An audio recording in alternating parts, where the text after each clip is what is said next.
You put $169 of groceries on the belt this week, and by Thursday, you're standing in front of a full refrigerator saying there's nothing to eat.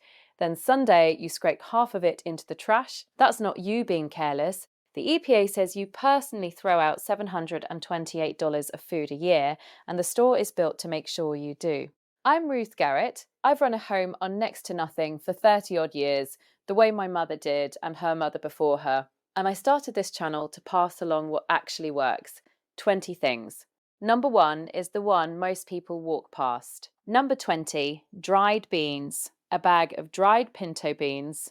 The store would rather sell you the ready-made protein, the rotisserie counter, the deli case, the little marinated pouches. And beef this year is up 10.7% because the cattle herd in this country is the smallest it's been in 75 years. That's not the store gouging you on beef. That's just what beef costs now. Here's what the USDA's own price database says. Dried pinto beans are the cheapest vegetable in America, 23 cents per cup. Not the cheapest bean, the cheapest vegetable out of every vegetable they priced. Baby carrots are 40 cents, onions are 42. Now the honest part, beans are slow. You soak them overnight or you sit them on the stove for a couple hours, and a bag of beans does not taste like a steak. It doesn't. There's a real cost to a cheap list, and it isn't money. Two economists, Davis and Yu, found the government's own thrifty food plan stops being thrifty the second you price in the hours somebody has to stand there cooking it. For a house with one adult doing everything, time is the thing you're short of, not money. So I'll say it plain, if you work 2 jobs, 20 things, and a bag of dried beans is a hard week. And red kidney beans half cooked will make you good and sick. Cook them all the way through, every time. My grandmother kept beans in a lidded jar on the counter, not in the bag. They keep for years that way, and you can see what you've got. Now, while we're on beans and the slow way of doing things, that's about half of what I know. Every one of these swaps, the soaking times, the way I stretch a bag of beans across 4 dinners so nobody at my table notices, I finally sat down and wrote all of it out. It's called the Frugal Home Handbook, and it lives on my website. If you're watching this on the television, there's a small square code sitting up in the corner of your screen. Point your phone camera at it and it'll take you straight there. On a phone or a tablet, it's the first link right underneath this video. And if you're doing dishes and not looking at any screen at all, just go to ruthgarrett.com. That's ruthgarrett.com. Go get it if you want it. I won't bring it up again. All right, number 19. Number 19, potatoes, a £10 bag. USDA priced baked white potatoes at 27 cents a cup, one of the cheapest things in the whole study. They won't do anything for you raw, and they sprout on you by week 3. Keep them dark and cool and away from the onions. Number 18, onions, 42 cents a cup. Onions are the thing that makes plain food taste like somebody cooked it on purpose. Number 17, carrots, 40 cents. And here's the number that surprised me when I read it.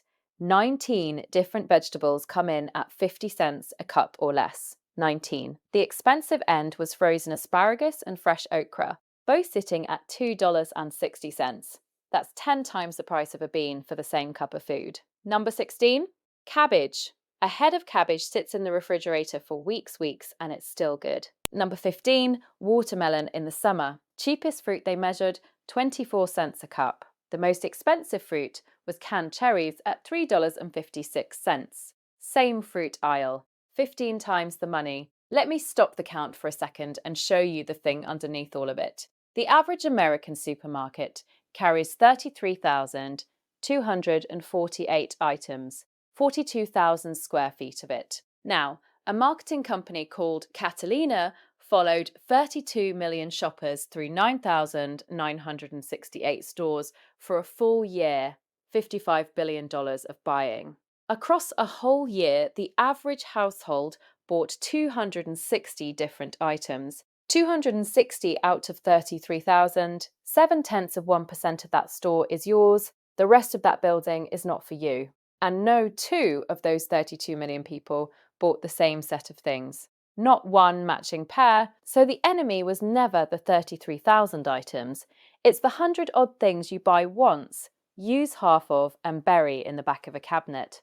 And I have to correct something you've heard, because I've heard it too. People say 60–70% of grocery shopping is impulse. That's not true, and I'm not going to repeat it to you. Three researchers, Bell at Wharton, Corsten and Knox, followed 2,945 real shoppers through 21 supermarkets and counted 18,000 actual purchases. Unplanned buying was about 20%, and on more than 60% of trips, people bought nothing unplanned at all. You are not weak in that store. You're mostly doing fine. The leak is somewhere else, and I'll show you exactly where at number 1. Number 14, oats. Number 13, rice. Number 12, flour. Number 11, dried lentils. Number 10, canned fish. I'm running those together on purpose because they've all been slandered by the same piece of advice. You've been told to shop the perimeter of the store, walk the outside walls, stay out of the middle. Dietitians will tell you that's bad advice, and they're right. Beans, lentils, oats, rice, canned fish, frozen vegetables, every single thing holding this list up lives in the middle of the store. A perimeter-only shopper walks right past the cheapest real food in the building. The honest ceiling on these, they are ingredients, not dinner. A bag of oats sits there doing nothing until somebody cooks. That's the trade. And on flour, nobody's grandmother bought pancake mix. Number 9, eggs. This is the one swap the year is handing you for free. Beef is up 10 and 7/10% this year. Eggs are down 30 and 7/10% down. The government's June numbers had eggs almost 28% cheaper than the same month last year. Everything else in food is up about 3%, and eggs went the other direction. Buy the eggs. Number 8, frozen vegetables. This is where the store has you feeling guilty for no reason. Fresh vegetables are forecast up 6 and 8/10% this year.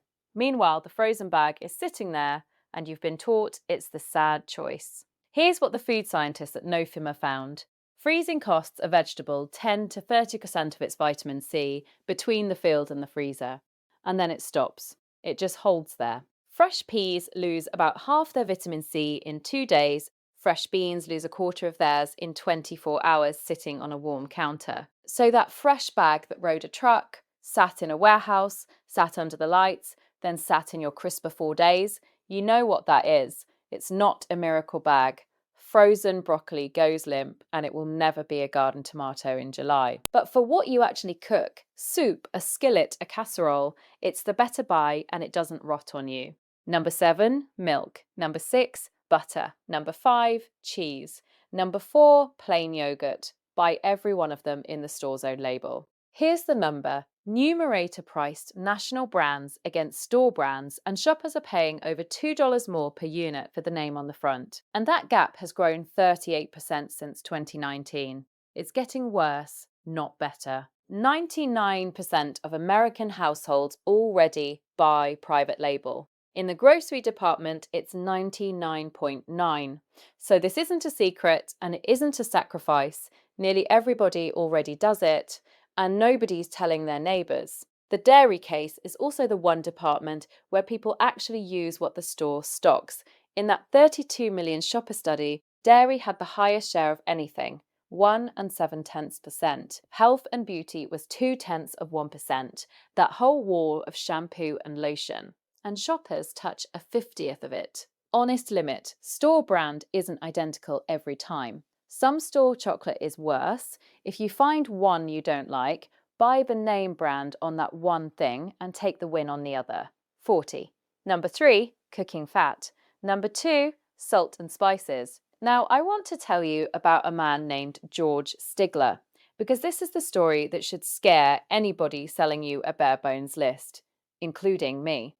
In 1945, Stigler was an economist at the University of Minnesota, and he later won the Nobel Prize. He took 77 foods, priced them against 9 things a body needs, and worked out the absolute cheapest way a human being could stay alive for a year.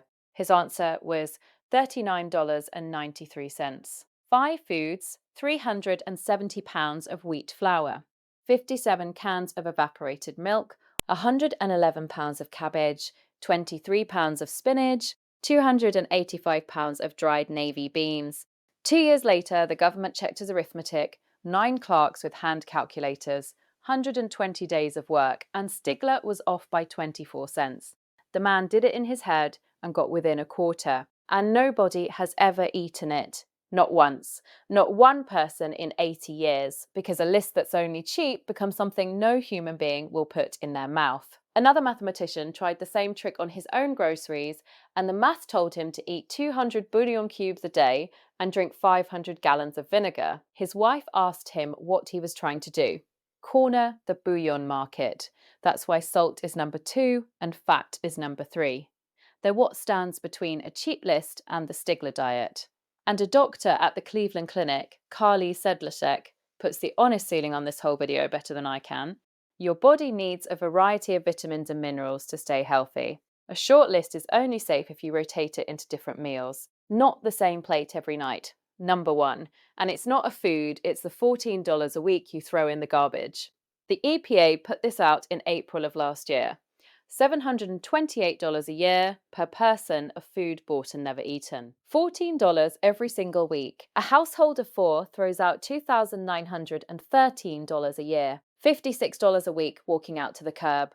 Over a third of the food in this country is never eaten. More food goes to the landfill than any other single thing we throw away. And you may have heard $1,500 a year for a family. I said that number myself for years. It's stale.